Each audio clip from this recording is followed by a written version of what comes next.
So, bearing the idea of a identity matrix in mind, we have the concept of the multiplicative inverse of a matrix, where for some square matrix that has an inverse, we call that invertible or non-singular. And remember, this definition holds specifically for matrices that are square. It doesn't really work correctly, or at least not consistently, for anything else.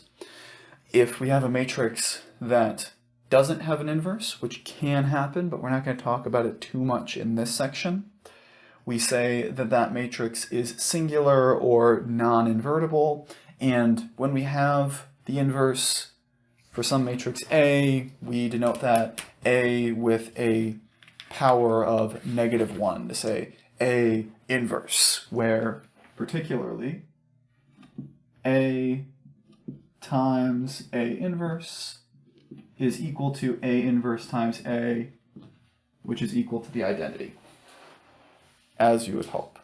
So this, along with the inverse, make up two of the main cases where you can switch the order of multiplication and not change the whole thing.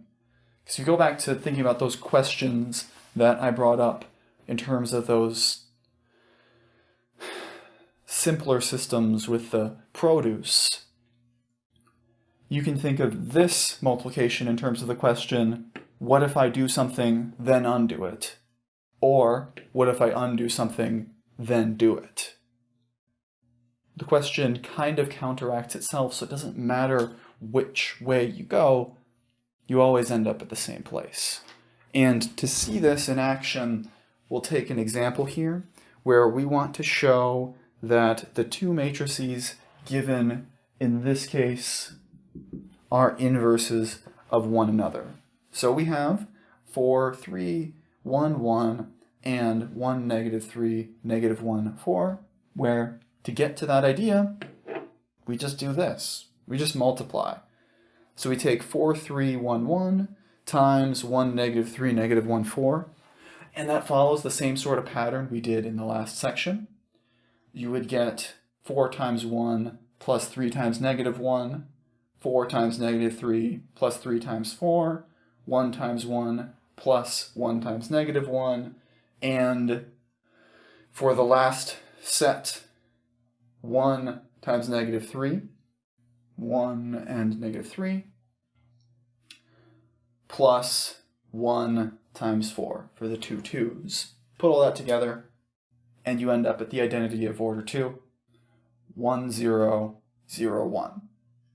Going in the other direction, if we look in terms of those multiples flipped, we would end up with 1 times 4 minus 3 times 1 for the first row times the first column.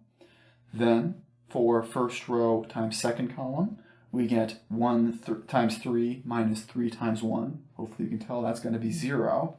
And then for the second row first column, we do -1 and 4 along with 4 and 1, where we get -1 times 4 plus 4 times 1, should be another 0. And then for the last entry, row 2, column 2, we take -1, 4 along with 3, 1, which should leave us, as hopefully you're guessing, at 1, where we can see that because these two products end up at the same place, they both take us directly to the identity matrix. Do not pass go, do not collect $200. We say that they are, in fact, inverses of one another. And this is the easiest way to show that two matrices are inverses, is just multiply them together and see if you get to the identity.